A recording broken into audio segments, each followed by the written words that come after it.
કેમ છો મિત્રો? ફરીવાર તમે બધાનું સ્વાગત છે આપણા નવા વ્લોગની અંદર. તો આજે તો આપણે મારા પટેલીના છે બોઈલર મુર્ગા જોવા આવ્યા હતા આપણે.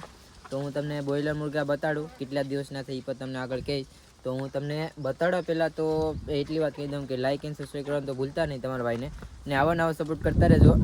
ખાટીમાં આપણે પાસે જવું તે આપણે વિડીયો બનાવશું. અત્યારે તો આપણી પાસે ટાઈમ નથી. આપણે આવ્યા હતા હવનમાં, ડેહર આવ્યા હતા ડેહર, ને આપણે ડેહર જ ફાર્મ છે. આ ડેહર જ ફાર્મ છે મારા પટેલનું. તો હું તમને બતાડું, એની પાસે બે ફાર્મ છે, એક બોઈલરનું પણ છે, એક દેશીનું પણ છે. પહેલાં હું તમને બતાડા દેશી બતાડું. તો હું તો તમને એટલું જ કહેવા માગું કે બસ વિડીયોમાં તક બના રહેજો. હું તમને બતાડા કે બોઈલર મુર્ગા ફાર્મ મતલબ એનું તો એટલું છે. બોઈલર મુર્ગા ફાર્મ તો હું તમને બતાડા કે આમ એટલા દિવસના કેટલા મોટા થયા ને કેટલા મોટા થાય, હું તમને એટલું બતાડા. ને બસ તમારા ભાઈને સપોર્ટ કરતા રહેજો. પહેલાં હજુ હું તમને દેશી બતાડું.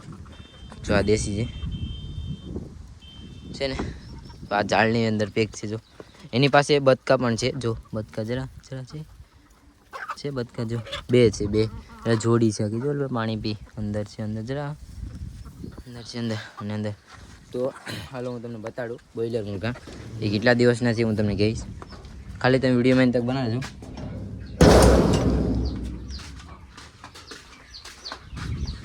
જો છે બોઈલર મુર્ગા પર છે ને મોટા મોટા. આ હશે 15-20 દિવસના હશે. જો 15-20 દિવસની અંદર એટલા થઈ. જો આ હશે 1800 છે, કુલ 1800 છે આમાં. જો છે ને છે. જો અત્યારે તમને ખબર હોય બહુ ગરમી છે, એટલા માટે અત્યારે એને જો આ ફુવારાને લગાડ્યું છે. જો આ જુઓ આ સિસ્ટમ લગાડવી પડે. જો અત્યારે આખું પાણીવાળું છે. જો આ પાણી થઈ ગયું આખું. હું એ બેઠો હતો અત્યારે આરામથી બેઠો હતો. મતલબ કેમ કે ફુવારાનો લાભ લેતો હતો. કેમ કે આપણે પણ નહીં રહી શકતા તો આ પક્ષી કેમ રહી કે. જો અત્યારે કેટલા બધા પક્ષી અફેજ છે. જો અફેજ ને જો તો અત્યારે તો આમાં કંઈ મરણ નહીં થતું કે ના કંઈ બીમારી કે કંઈ છે નહીં.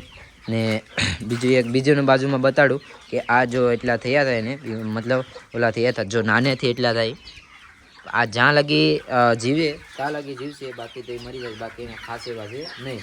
ને આ જો આ છે દેશી ઉગડી. જો આ એટલા બચ્ચા કાઢ્યા. જો છે ને, જો છે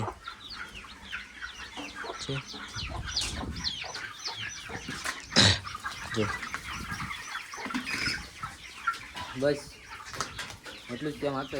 બીજું કાંઈ બતાડા જેવું હતું નહીં. ને એક આ છે બતાડા જેવું, બીજું કંઈ છે નહીં. ને જો આ એક ખેતર છે. તો આ ફાર્મ જેને ન ખબર હોય તો આ ફાર્મ છે આપણે ડેહરની અંદર. પંકજભાઈ નામ છે, ડેહરની આવે એની અંદર. ને 10-15ની અંદર આવશો તો તમને ખાવા મળશે જે ખાતા હોય. કેમ કે હું તો નથી ખાતો, તમારો ભાઈ ખાતો નથી.